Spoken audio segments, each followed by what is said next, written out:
मोक्षमार्गस्य नेतारं वेत्तारं कर्मविवृताम् ज्ञातारं विश्वतत्त्वानां वन्दे तद्गुणलब्धये।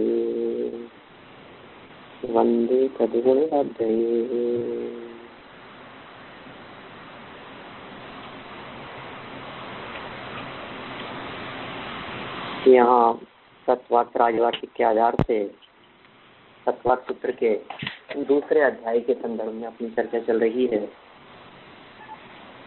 और इस चर्चा में जन्म संबंधी अपना प्रकरण चल रहा था। जन्म के मूल में 3 भेद बतलाए, सम्मूर्छन, गर्भ और उत्पाद जन्म, और इन जन्म के आधारभूत जो स्थान है उनको योनि कह करके संबोधित किया। 84 लाख योनियों की चर्चा की कि 84 लाख योनियों का क्या स्वरूप है,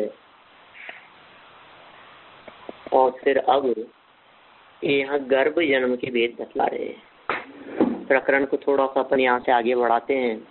84 लाख योनियों के भेद भी वैसे याद रखने योग्य हैं, बहुत सरल भी हैं, और शायद हो सकता है आप लोगों को याद हो भी गए हो, तो मैं पहले इसकी चर्चा की है। देखिए, जन्म के संदर्भ में बात कहते हैं, जरायु जांडज पोतानाम गर्भ है। 33 नंबर सूत्र है, 364 नंबर पेज है। जरायु जांडज पोतानाम गर्भ है। जरायुज अंड, संधि विच्छेद करेंगे तो 2 टुकड़े हो जाएंगे इसके। जरायुज अंड, अंडज, जरायुज अंडज और पोतज। जरायुजांडज पोतानाम गर्भ है। जरायुज अंडज और पोत का गर्भ जन्म होता है। मतलब गर्भ जन्म के 3 भेद हो गए। पहले जन्म के ही 3 भेद बतला दिए थे। उनमें सम्मूर्छन जन्म, बिना माता पिता के स्वयं होने वाला, उत्पाद जन्म, देवों और नारकियों का होने वाला। ठीक है, इनमें तो कोई भेद नहीं है, कोई प्रकार नहीं है। अब जो गर्भ से जन्म होता है उसमें 3 प्रकार के स्थितियां बतलाई है। एक को कहा पोतज और एक को कहा जरायुज। जरायु से जिसका जन्म होवे वो जरायुज, और अंड से जिसका जन्म होवे वो अंडज, और पोत से जिसका जन्म होवे वो पोतज। अब इनका स्वरूप क्या है? गर्भाशय के प्राणी के ऊपर जो मांस और रक्त का जाल होता है वह जरायु है। क्या कहा? जरायु क्या चीज है? जो गर्भ में है जीव, तो जिसका गर्भ के आधार से जन्म हो रहा है, गर्भ में आकर के जिस जीव का जन्म हो रहा है उसका मांस और रक्त का जो एक ऊपरी आवरण है, जो एक जाल बिछा हुआ है मांस और रक्त का, वह जरायु है। उसे जरायु कहते हैं। शुक्र और शोणित से परिवेष्टित नख के ऊपरी भाग की तरह कठिन और श्वेत गोलाकार अंडा होता है। अंडा तो सब जानते ही हैं, देखा ही है अपन लोगों ने।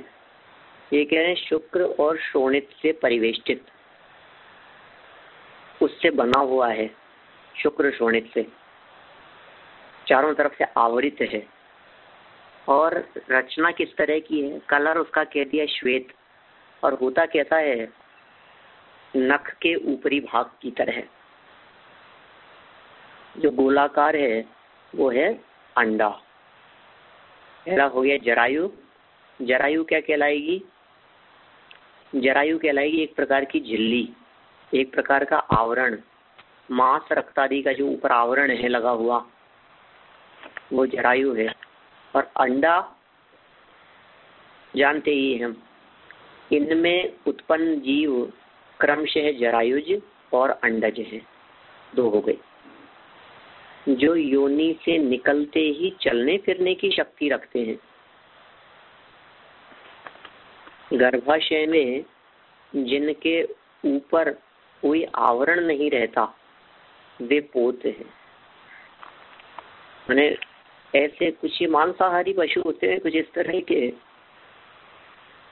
जो जन्मते ही दौड़ने लगते हैं।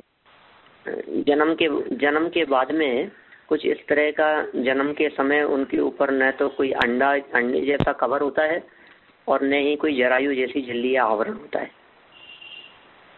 तो इसमें जो योनि से निकलते ही चलने फिरने की शक्ति रखते हैं और अंदर में पेट में रहते समय गर्भाशय में जिनके ऊपर किसी प्रकार का कोई आवरण नहीं होता वे सब जीव पोत कहलाते हैं, पोत जन्म वाले कहलाते हैं। तो कोई पोतजा ऐसा पाठ रखते हैं, पर यह ठीक नहीं है, क्योंकि पोत तो स्वयं आत्मा ही है, उसमें उत्पन्न होने वाला कोई दूसरा जीव नहीं है। जो पोतज कहा जाए, आत्मा ही पोत परिणमन करके पोत कहलाता है।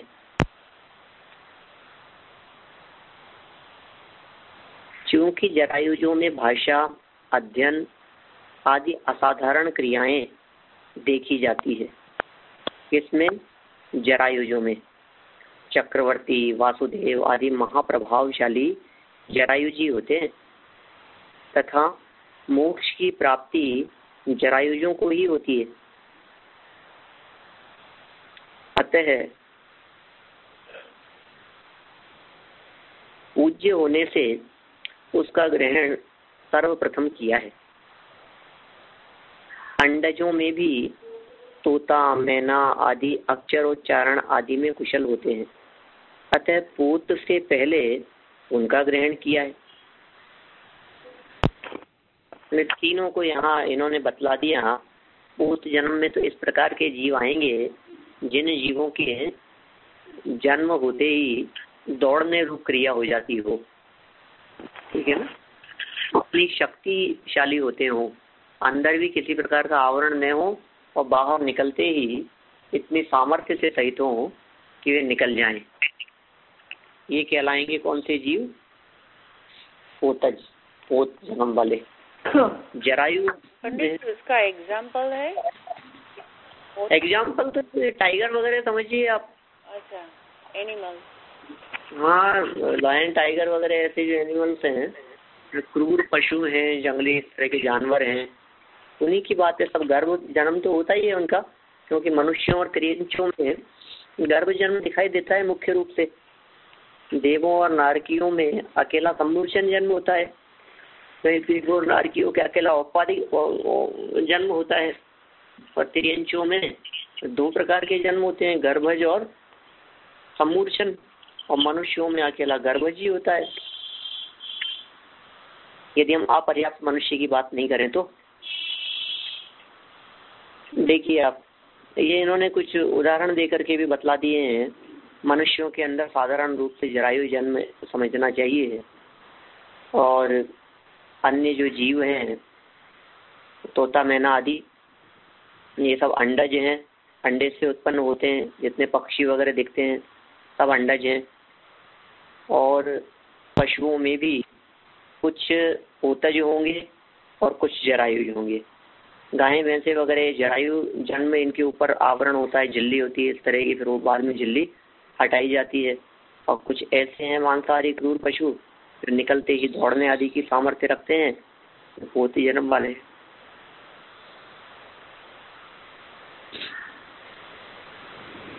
देखिए आप, यद्यपि पहले सूत्र में सम्मूर्छन का नाम प्रथम, पहले उनका ग्रहण किया है, प्रथम लिया है। यद्यपि पहले सूत्र में सम्मूर्छनों का नाम प्रथम लिया है। पहले जो सूत्र था ना, उसमें तो सम्मूर्छन गर्भोत्पादा जन्म, सम्मूर्छन जन्म, गर्भ जन्म और उत्पाद जन्म। तो एक हिसाब से ये कहना चाह रहे हैं सबसे पहले सम्मूर्छन की व्याख्या होनी चाहिए सूत्र के हिसाब से और क्रम के हिसाब से। यद्यपि पहले नाम तो उसका लिखा है, लिया है, अतः यहाँ भी उसी का वर्णन होना चाहिए था।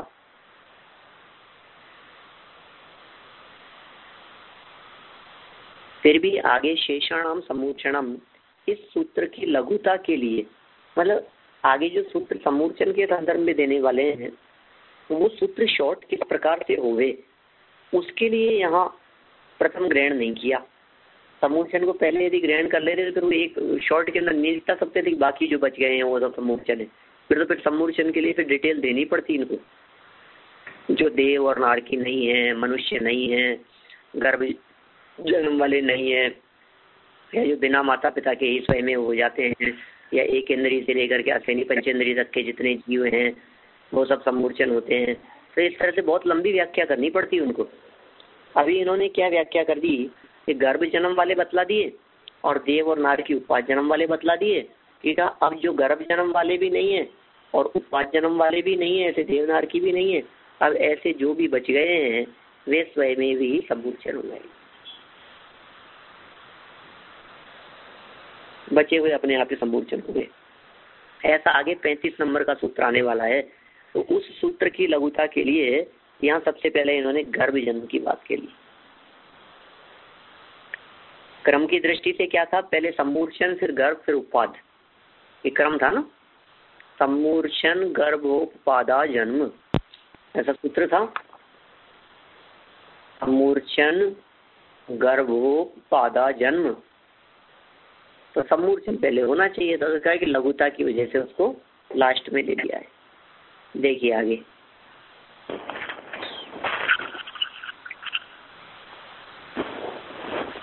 क्योंकि यदि समूर्छन का प्रथम कथन करते तो एक द्वि त्रि चतुरिंद्रियाणाम पंचेंद्रियाणाम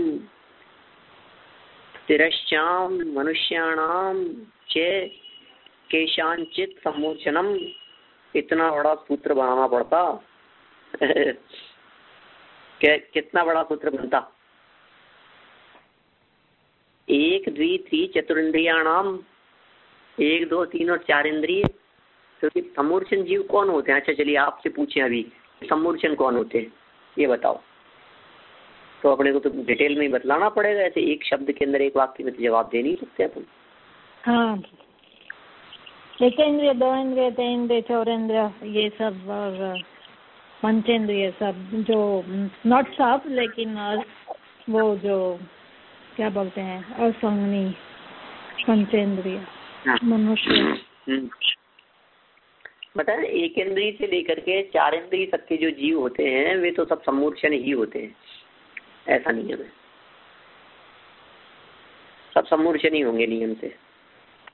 पंचेंद्रियाणाम, पंचेंद्रिय वाले, तिरश्चाम तिर्यंच, और मनुष्याणाम च केशांचित, और कोई मनुष्य भी। अब कोई मनुष्य कौन से, कुछ मनुष्य ऐसे भी होते हैं ना जो समूर्छन होते हैं, जो हमने कहा मनुष्य शरीर के अंदर ही सूक्ष्म होते हैं, बगल में खांक में, इस तरह से जो कहीं भी किसी भी स्थान पर मनुष्याकार रूप से वातावरण से स्वयं पैदा हो जाते हैं, पसीने से, गंदगी से, वो सब समूर्छन है। मनुष्य गति और मनुष्य आयु नाम कर्म का उन जीवों का उदय है, श्वास के 18वें भाग की उनकी उम्र होती है।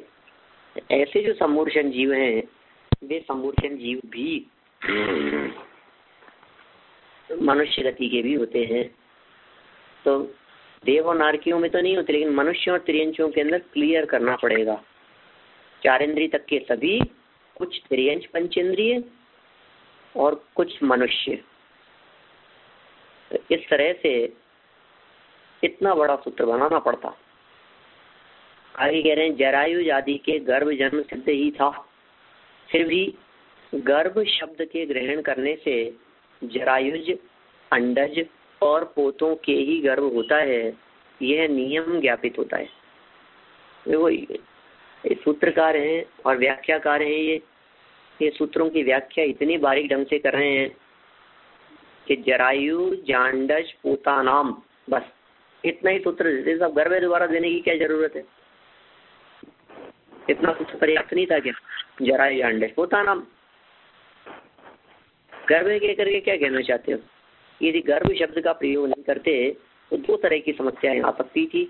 पहली समस्या की जरायु अंडज पोतानाम, इतने सूत्र को डायरेक्ट फर्स्ट वाले से अर्थात समूर्छन के भेद समझ लिया जाता, क्योंकि 31वें सूत्र के अंदर समूर्छन का है ना, पहले समूर्छन गर्भ और उत्पाद ये क्रम बतलाया है। तो फिर यहाँ जरायु अंडज पोतानाम कहकर के समूर्छन समझ लेते लोग।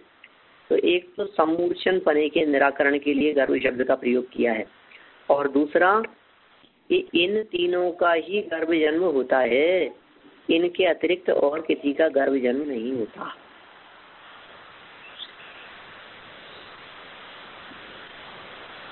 ठीक है ना, ये नियम बतलाने के लिए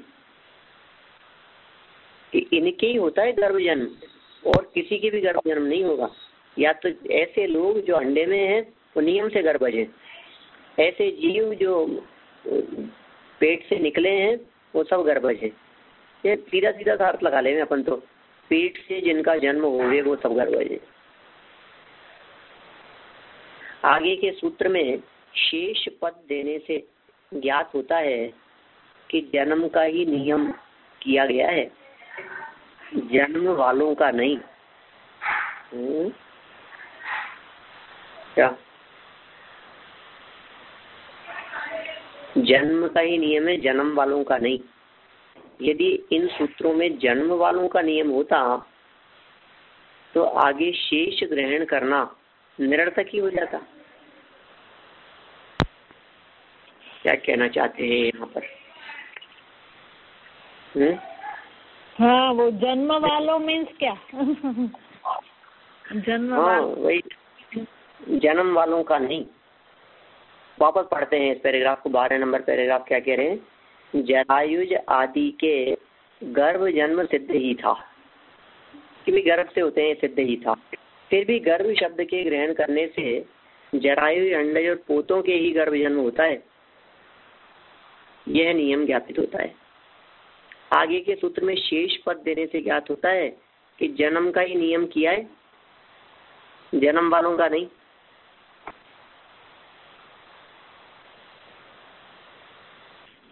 समूचन के संदर्भ में इसका मतलब ये हो गया जन्म हो चुका है। जो जन्म की पद्धति, जो जब जन्म होता है वो क्रिया के लिए, आई मीन वो परिस्थिति को बताया, लेकिन जन्म हो चुका है उसके लिए नहीं। हाँ, जन्म हो चुके वालों के लिए नहीं है, जन्मने वाले जीवों के संदर्भ में ही है। और कोई बात यहाँ कुछ और दिखती नहीं है, नहीं तो शेष शब्द का ग्रहण करना निरर्थक हो जाता। देवों के संदर्भ में और नारकियों के संदर्भ में आगे वाला सूत्र दिया है, 3 लाइन की बात है। बात तो बहुत शॉर्ट है, वैसे 3 लाइन की भी जरूरत नहीं है, सूत्र से ही काम चल जाता है। देव नारकाणाम उपपाद है, इतना ही याद रखें आप शॉर्ट में, देव नारकाणाम उपपाद है। इतना जिसको याद हो गया, अब आगे लंबा चौड़ा याद रखने की जरूरत नहीं है। देवों और नारकियों का उपपाद जन्म होता है। बताओ,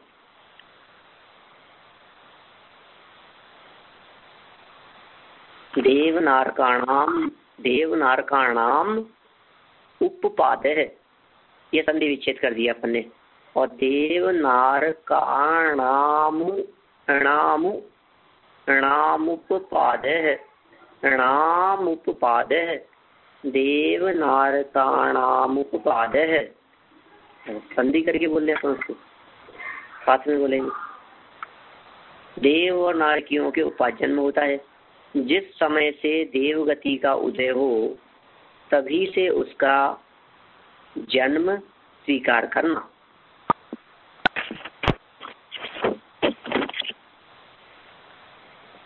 क्या कह रहे? जिस समय से देवगति का उदय हो, देवगति का उदय किस समय से होगा, तभी से उसका जन्म स्वीकार करना। इसकी ठीक नहीं है, गिरोगति में भी देवगति का उदय हो जाता है, पर शरीर योग्य पुद्गलों का ग्रहण न होने से उस समय जन्म नहीं माना जाता, इसलिए उपपाद को जन्म कहना ठीक है। बोलो, बहुत मार्मिक बात यहाँ कह रहे हैं ये। देव नारकाणाम उपपाद, देवों और नारकियों के उपपाद जन्म कहा है। अब इसको जन्म कौन सी जगह पर लिया जाए, जिस जगह पर यदि देवगति के उदय प्रारंभ होने को जन्म स्वीकार किया जाएगा, तब तो इस जीव का जन्म मालूम कहाँ हो गया है।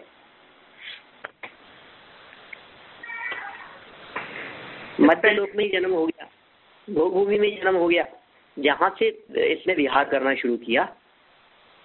जिस जगह पर एक आयु पूरी हो गई, वहीं से विग्रह गति के पहले समय में ही नई आयु की शुरुआत तो हो गई।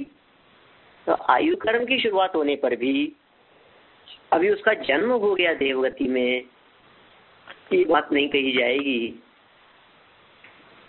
जन्म तो जब वो आहारक होगा ना, एकम दो तीन वाना हारक है, 1 2 3 समय तक अनाहारक रहता है। जब वो आहारक हो जाएगा चौथे समय में, तब जन्म कहलाएगा।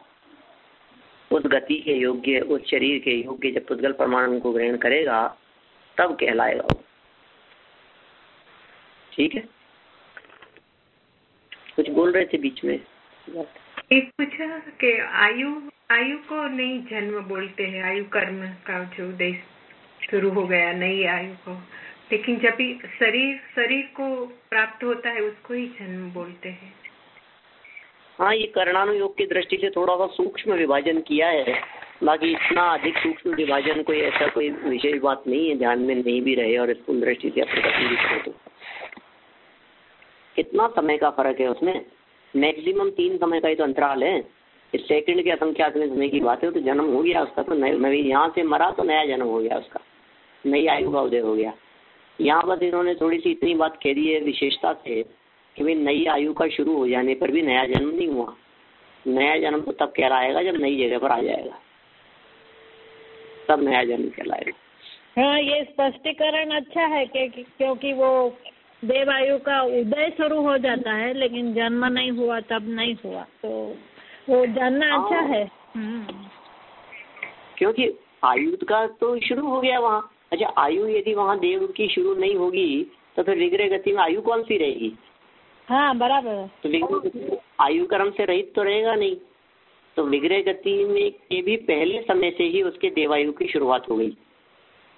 हाँ, लेकिन वो देव की शुरुआत हो जाने पर भी अभी देवायु में नहीं आया है, वो देव गति में नहीं आया है, या देव शरीर उसने धारण किया नहीं है, या देव गति में आकर के उसका जन्म नहीं हुआ है।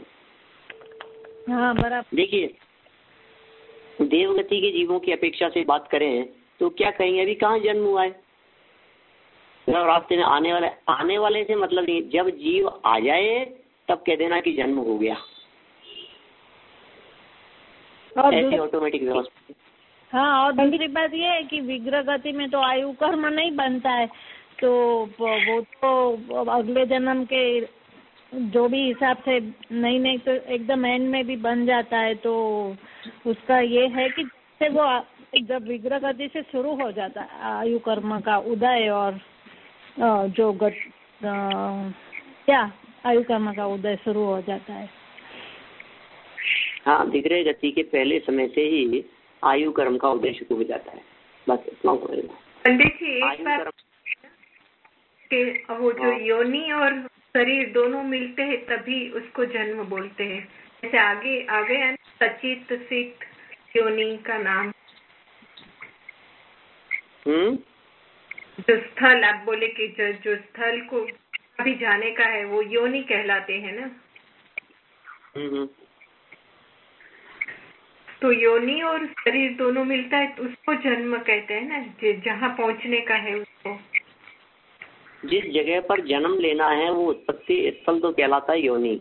हाँ, और दोनों तभी जन्म बोलते हैं ना।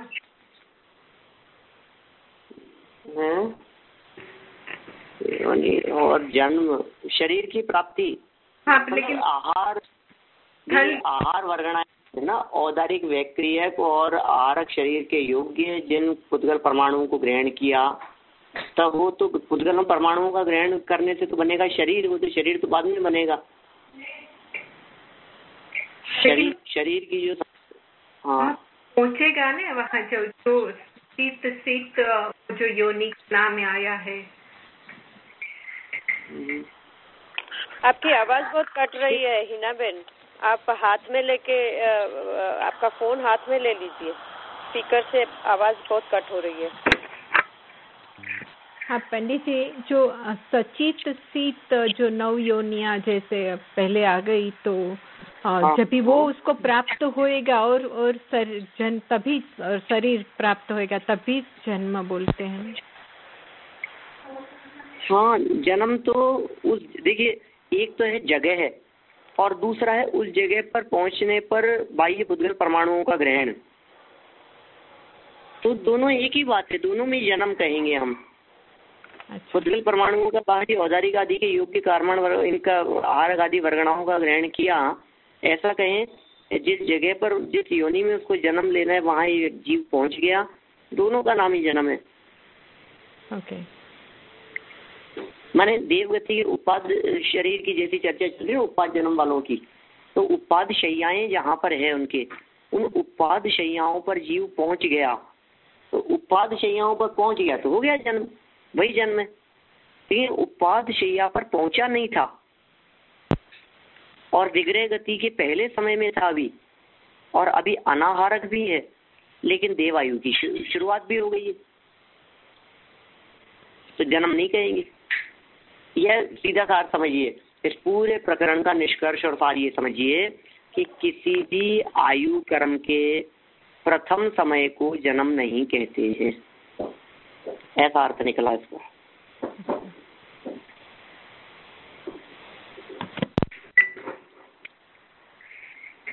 ख्याल में आ गई बात?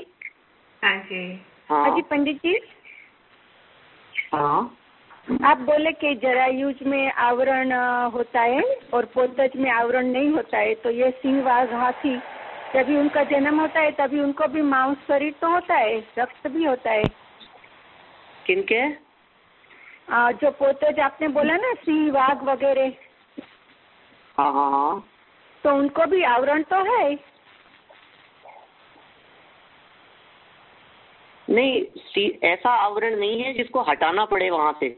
ये इसमें आया ना, आवरण नहीं होता, साफ साफ तो लिखा है यहाँ पर। अच्छा, तो देखिए, आप पहले 1 से 3 नंबर पॉइंट देखिए, इसकी तीसरी लाइन, जो योनि से निकलते ही करने की शक्ति रखते हैं, गर्भाशय में जिनके ऊपर कोई आवरण नहीं रहता वे पोत हैं। ठीक है। तो वो बोलते हैं जो एमनियोटिक सेक वगैरह होता है वो आवरण बोलते हैं। वो आपने मांस और रक्त का बोला था ना, वो जो मांस और रक्त का बोले, तो मांस और रक्त तो उनको होता है, मगर जो उसके बाहर भी एक दूसरा आवरण होता है, वो आवरण की बात बोलते हैं आप। ये देखिए, मांस और रक्त जो होता है उसको तो कहते हैं जरायु। ये पहली लाइन है इसी पैराग्राफ की। हाँ, मगर वो आवरण कहाँ, वो बॉडी के बाहर का आवरण? आवरण तो बाहर ही होता है। जो हम मनुष्य में जो समझे ना, तो वो आवरण होता है ना, तो समझ सकते हैं उस तरह। हाँ, तो वही बोलती हूँ, जो एमनियोटिक सेक का होता है और गर्भाशय का आवरण होता है, वही आप बोलते हैं ना? वही मैं समझता है बातों के बारे में ज्यादा, क्योंकि यहाँ जो कही। हाँ, आपका बैकग्राउंड डॉक्टर है, अभी जो बोल रहे हैं ना उनका बैकग्राउंड डॉक्टर है, लेकिन आप थोड़ा सिंपल लैंग्वेज से बताइए कि क्या पूछ रहे हो। वैसे है ना, नया शरीर बनता है ना यहाँ, तो जो वैक्रिय और जो कार्बन तेजस तो लेके आया है, जो भी जीव जहाँ भी जाता है वो इतना 3 तो वो लेके ही आया है, पर यहाँ जो नया बनता है उसकी बात है ना। अभी शरीर की बात नहीं है, अभी तो शरीर के ऊपर के आवरण की चर्चा चल रही है, अभी गर्भज जीवों की चर्चा चल रही है। आप समझ रहे, देखिए, अभी अपने को सम्मूर्छन नहीं समझना और उत्पाद नहीं समझना, अभी गर्भ जन्म समझना है। तो गर्भ जन्म में भी जब उसका जन्म हो गया था उस समय की बात नहीं कर रही, तो 9 महीने बाद की बात कर रहे हैं। अच्छा अच्छा, हाँ हाँ हाँ, समझ गई। ये जिसे जन्म कहा, जरायु जांडक पोता नाम गर्भ है, ये जिस गर्भ जन्म की बात कर रहे हैं, ये तो 9 महीने बाद वाले जन्म की बात है। हाँ ठीक है। हाँ, वो आप बोलते हैं कंसेप्शन का टाइम होता है तभी की बात है। हाँ, और अभी ये जो देव नारकियों की जो बात चल रही है, ये जन्म कौन सा है, क्योंकि इनके गर्भ अवस्था का तो काल है नहीं, देव और नारकियों के। इनके तो ऐसा काल होता नहीं, माता पिता होते नहीं है, गर्भ अवस्था में रहते नहीं है, लंबा काल व्यतीत होता नहीं है, सीधा डायरेक्ट उत्पाद जन्म होता है। तो अब इनका जो उपाद जन्म है, इनका जो जन्म है वो वहां उपाद शैया पर प्रकट होने रूप काल को ही जन्म कहेंगे। जिस तरह से गर्भ से बाहर आने को जन्म कहते हैं, ठीक उसी प्रकार उपाद शैया पर उठ करके खड़े हो जाने को ही जन्म कहेंगे वहां, उपाद जन्म। बराबर। आयु कर्म की अपेक्षा से बात करेंगे तो आयु कर्म तो उसका 4 समय पहले ही शुरू हो गया, अंतर्मुख पहले ही शुरू हो गया। बराबर। पर्याप्तियों की पूर्णता में भी तो वहाँ टाइम लगता है ना। हाँ, तो पर्याप्तियों की पूर्णता में टाइम लगा और वहां तक देवगति तक पहुंचा था। उससे पहले मान लीजिए मनुष्य गति में था, मनुष्य गति में आयु पूरी हो गई, मनुष्य गति में आयु पूरी होते ही उसके देव आयु शुरू हो गई, रास्ते में ही, मार्ग में ही। यहाँ देह छूटते ही तुरंत उसी समय उसके देवायु शुरू हो गई। लेकिन देवायु कर्म की शुरुआत हो जाने पर भी उसके अभी वर्तमान में जन्म नहीं हुआ। हाँ, क्योंकि विग्रह गति का पहले समय में चौथा समय तक नहीं हुआ। हाँ, क्योंकि नहीं तो फिर विग्रह गति और जन्म में अंतर नहीं कर पाएंगे अपन। विग्रह गति और जन्म में क्या अंतर है? बराबर। मरण और जन्म के बीच के अंतराल को विग्रह गति कहते हैं। विग्रह गति की क्या व्याख्या है? होते हैं वो 3 समय में इतना ग्रहण करते हैं कि एक युवा की तरह वो योनि में उठते हैं। हाँ, मतलब देखिए आप अभी जो है आप तो कह रहे हैं 3 समय, मैं कह रहा हूँ 3 समय नहीं, उनको वहां उठने में तो अंतर्मुख का काल लगेगा। ये तो पहुंचने की बात है, मार्ग की बात है। मार्ग में शरीर रचना नहीं। हाँ बराबर, वहाँ पहुंचने में शरीर रचना है। उसके बाद जो उनका ग्रहण होगा और फिर जन्म, फिर वो एक युवा तरह पैदा होंगे, उठेंगे। उस प्रोसेस में अंतर्मुख का टाइम लग जाता है। बराबर। अभी देखिए वापस बतलाता हूँ पूरी वस्तु स्थिति क्या है। वस्तु स्थिति ये है कि एक जीव का यहाँ से मरण हुआ, बराबर। अब मरण हो जाने के बाद में अभी वो रहता है यहाँ पर, समझिए हिंदुस्तान में रहता है, चाहे अमेरिका में रहता है, चाहे कनाडा में रहता है, कहीं भी रहता हो, मनुष्य गति का जीव है, उसे जन्म लेना है देवगति में, बराबर। बराबर। देवगति के अंदर जिस जगह पर उसके उपाद चैयाएं हैं, जिस जगह पर जाकर के उसे वहाँ उपाद चैया पर जन्म लेना है, तो एक तो हो गया यहाँ मनुष्य आयु की पूरी हो जाने को तो कहेंगे मरण। देखो एक और मार्मिक पॉइंट, थोड़ा सा सूक्ष्म बात मैं कहना चाहता हूँ। आयु की समाप्ति को मरण कहते हैं, लेकिन आयु के प्रारंभ को जन्म नहीं कहते। ये अर्थ निकल रहा है यहाँ पर। हाँ बराबर बराबर। आयु की समाप्ति को मरण कहते हैं। आयु कर्म समाप्त हो गया माने मरण हो गया, किंतु आयु कर्म के शुरुआत होने को जन्म नहीं कहते। क्यों? क्योंकि आयु कर्म की शुरुआत विग्रह गति में ही हो जाती है, जबकि जन्म विग्रह गति का काल पूरा हो जाने के बाद में होता है। ठीक है। हाँ, विग्रह गति का काल पूरा हो जाएगा तब जन्म कहलाएगा। तो विग्रह गति में अंतर भी यही है, मरण और जन्म के बीच के काल को विग्रह गति कहते हैं। जन्म और मरण के बीच के काल को जीवन कहते हैं और मरण और जन्म के बीच के काल को विग्रह गति कहते हैं। कुछ अंतराल होता है कि नहीं? मरण के बाद जन्म के बीच में होता है अंतराल, 1, 2, 3 समय का अंतराल होगा, उसे विग्रह गति कह देंगे। तब तक ये जीव अनाहारक भी होता है। फिर क्या होगा? आयु तो चालू हो गई उसके देव की, यहाँ से रवाना होते समय ही देव आयु शुरुआत हो गई, ये उसकी काउंटिंग में चला गया, देवों की उम्र में काउंट हो गई वो। देखो इसलिए भी कह रहे हैं कि साहब ये जो विग्रह गति का जो टाइम था, ये टाइम किधर काउंट होगा ये बताओ। मनुष्य गति तो छोड़ चुका था क्या, और आगे उसमें और आगे पहुंचा नहीं था, तो किस में काउंट करोगे इस चीज को?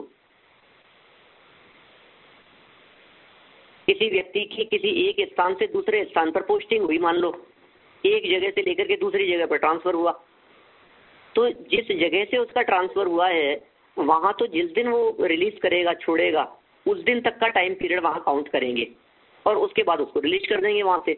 अब आगे आपको नेक्स्ट दूसरी जगह जाकर के ज्वाइन करना है, कल जाकर के ज्वाइन करना है कि आज ही यहाँ से जाकर के ज्वाइन करना है। अब ये जो रास्ते का काल लगा यहाँ से वहां तक पहुंचने का, लेकिन आगे वाले काउंट कर लेंगे उसको कि एक दिन हमारा मार्ग में लगा है, वहां से हम उस दिन डिस्चार्ज हो गए थे, रिलीज हो गए थे, और ये रास्ते का जो टाइम है, इस दिन का जो हमारा जो टाइम पीरियड जो बचता है, ये आगे नेक्स्ट उसके अंदर काउंट हो जाएगा।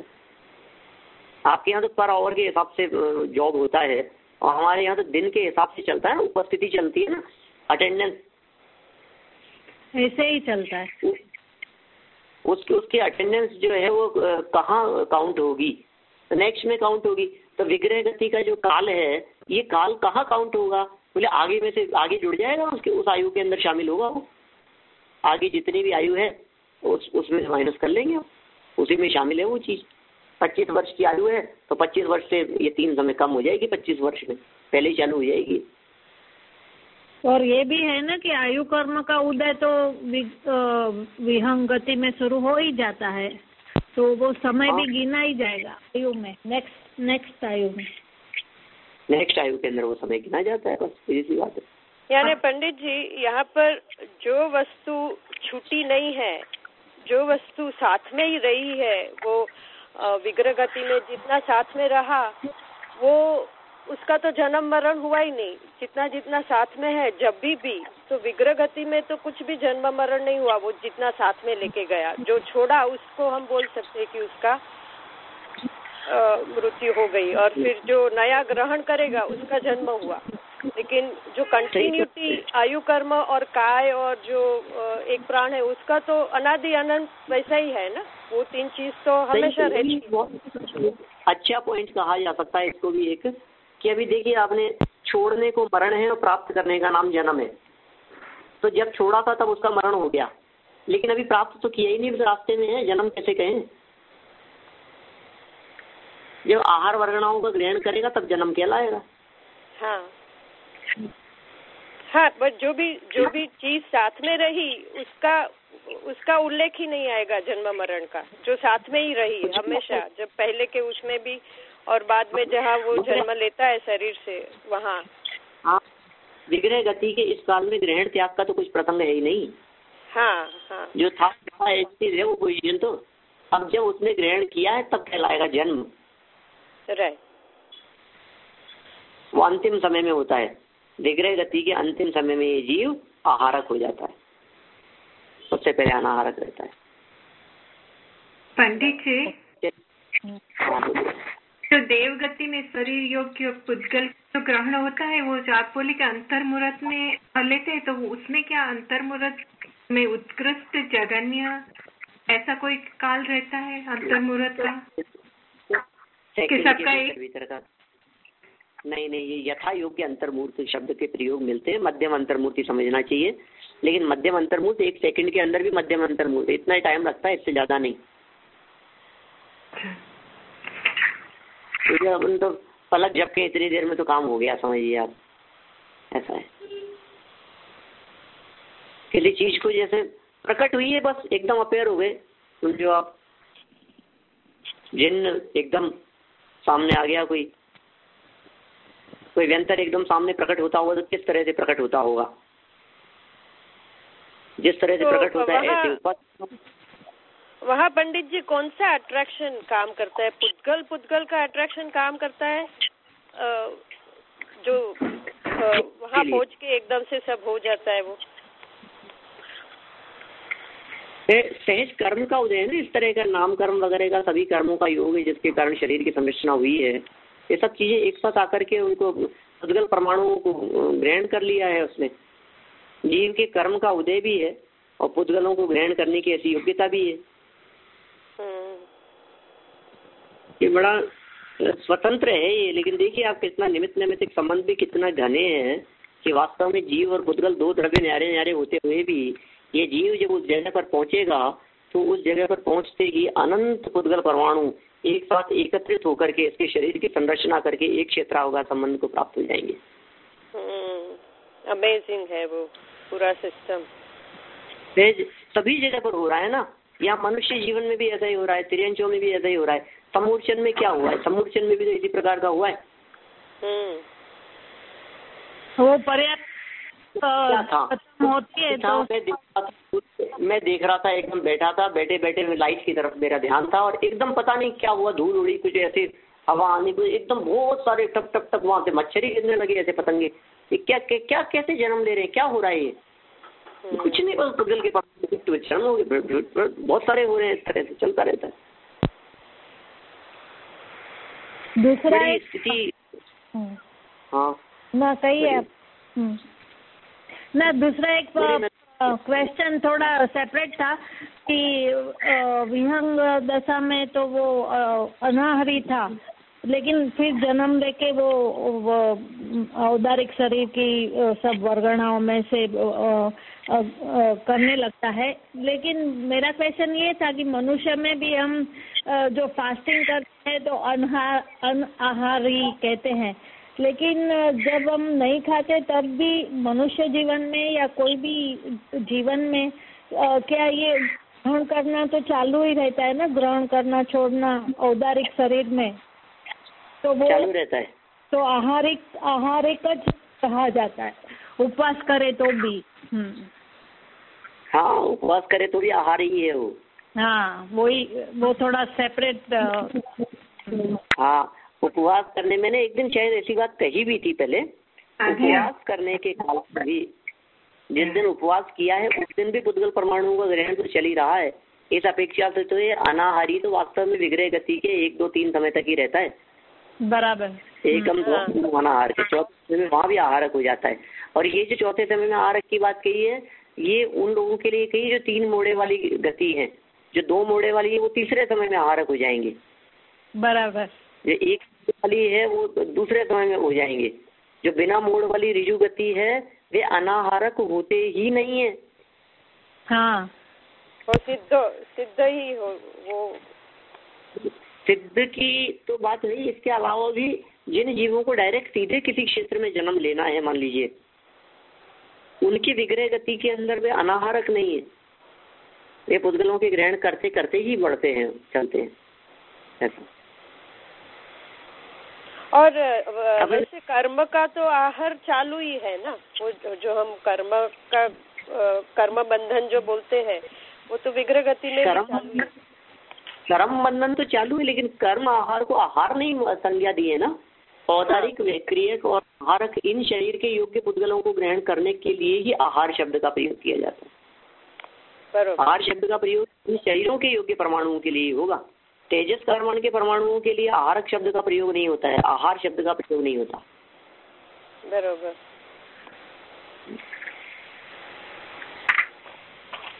चलिए इस प्रकरण के रिश्ते, हाँ बोलिए, और कुछ हो तो नहीं तो आगे एक सूत्र है। अभी भी हाँ थोड़ा ज्यादा हो गया, इसका टाइम ज्यादा मुझे भी नहीं लेना है पंडित जी, मगर वो भी अभी भी जरायु और पोतज का जो आपने बोला ना, वो गर्भ में जन्म लेते हैं उसकी बात थोड़ा क्लियर नहीं है। अगर रहीना बहन और किसी को भी मालूम है मैं बाद में कर सकती हूँ, अगर आपको क्लियर है तो। हाँ, नहीं तो कल ले लेंगे ना इसको हम, इसको सब लोग ज्यादा क्लैरिटी आ जाएगी। कल ले लेते हैं। हाँ, कर सकते हैं, अपन कल कर सकते हैं उसके संदर्भ में बात। तो ये इसमें भी लिखा भी है, एक बार आप और पढ़ करके देख लीजिएगा और एक आध और टीकाओं से कंसल्ट कीजिएगा, हो जाएगा। मैं अभी की बात को वैसे यहीं विराम देता हूँ। पर मेरे पास तो गुजराती में उसमें ज्यादा नहीं लिखा है। हाँ नहीं, दूसरा एक रामजी भाई की टीका होगी अपनी, उसमें काफी अच्छा क्लैरिफिकेशन है। अच्छा। रामजी भाई माणिकचंद जोशी हैं, अपने सुमन भाई राजकोट वालों के पिता बापू जी, गुरुदेव के बहुत अच्छे थे, समझिए गणधर थे एक प्रकार से। ठीक है, मैं बाद में बात कर लेगी। कल तो मैं नहीं आ पाएगी, मगर बाद से किसी से भी बात कर लेगी।